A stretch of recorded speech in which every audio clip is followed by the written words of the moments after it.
Hey everybody, what's going on? KSA Kris here, the Real Estate Blitz. Want to do a quick video to talk about open houses.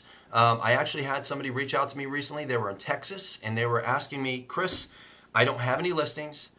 How do I hold an open house? How do I get an open house? I know doing open houses is a great portion of the business. And it is. I think there's multiple ways of marketing, and I call them marketing channels that you should go down and master before you jump into other ones. And open houses is one of those marketing channels that are going to generate a lot of buyers and potentially sellers, depending on how you do it and if you do it right. And I'm probably going to do a video on what I consider an open house should look like. I'll probably post up an actual document that I created for our team, the step-by-step guide on doing open houses. But today, that's not what I'm talking about. What I'm talking about today is how do you find an open house if you don't have any listings? So let's go ahead and get started. This is what we do. We have a lot of agents on our team. We have a lot of listings, but we don't always want to work our listings. Why? Good question, right? A lot of people think, well, if I have my listing, I should just use that as my open house all the time. I disagree. I think if you're trying to own or beat up a market or really just dominate a market, doing just your open house isn't always the right thing to do. Not only that, but when you look at basically how that rise and fall works on marketing, every time we do an open house, we drop it on Zillow, Trulia, or everywhere else, it's going to create a spike. And people are going to want to see that. Now, it would be nice to do that every week, but sometimes it just gets old. It's like, man, the house is on all the time. I've already seen it.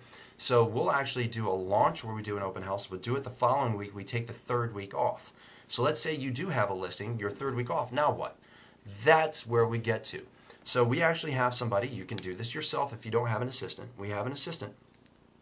Pretty much starting on Monday, her job is to get on the phone and call local agents, or to jump on email and send off emails to local agents. So first, step one, what you need to do is jump on your local MLS and you need to look up all of the agents in your area or areas that you want to be in. Because keep in mind, open houses don't have to be physically where you live.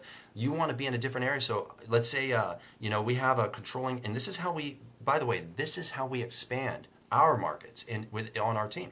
So even though we were known originally for the team that was in Fallbrook, we've moved into Oceanside, we've moved into Vista, we've moved into Valley Center, we've moved into Temecula, we've moved into Menifee, we've moved into Marietta, we've moved into, and I could keep going, we've moved into multiple markets in Carlsbad, because what we did, we used open houses to actually expand our brand and expand our awareness. Because again, attention is king. Attention is king. So first thing we do, we look up who is in our market or the market that we want to own. And we get their email addresses. You can find this on the MLS, and we get their phone numbers. First, we call. Hey, what's going on? My name is Kris. I'm with Kim Steele and Associates, and I was calling to see if you have any houses that you have listed that you may want held open. I'm looking for an open house that I can hold open. Now, you have to understand that there has to be a value add. So this is what we do for the agents that we're calling.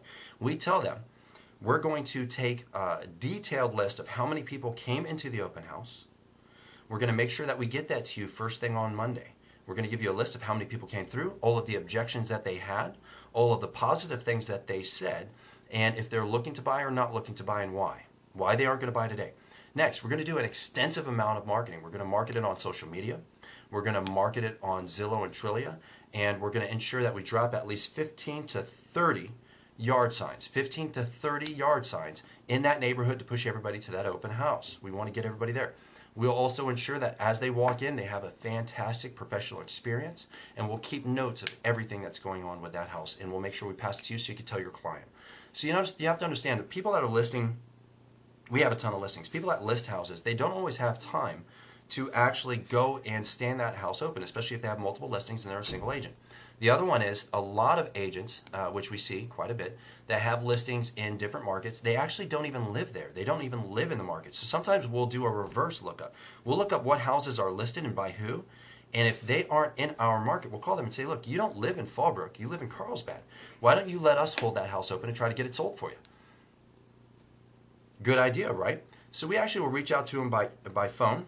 Then we set them up within our CRM so we can start farming them just like a client.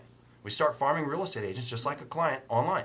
We're going to send them text messages through our CRM. We're going to send them emails through our CRM. We're going to show them success stories, videos, or digital flyers. Hey, holding this open house, would love to do an open house for you. Check out this house I'm holding open this week for this real estate agent. And we'll actually put that out there. So we do that, and we actually farm real estate agents no different than we would farm a client. Why? Because it gives us opportunities to get into new open houses, new markets, and new homes. So what kind of houses are we looking for? We're looking for houses that have been on the market for no more than probably 2 to 3 weeks.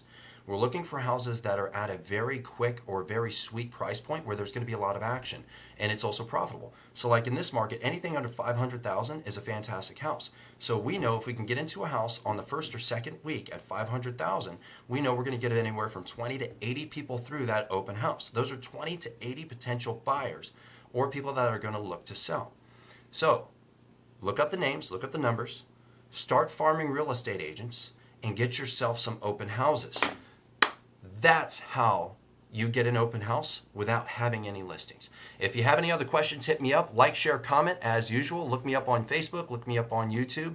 And if you really want me to, I'm going to do it. I'm probably going to do it anyways, but I'll actually do a separate video on how to have a killer open house. Because the way we do it, we literally start on Monday all the way to Friday, Saturday, Sunday, whatever that open house is. And I'll give you my input on exactly what we do day to day, week to week, and how we actually generate such a large pipeline of business. Appreciate y'all. KSA Kris here, the Real Estate Blitz, and I'll see y'all tomorrow.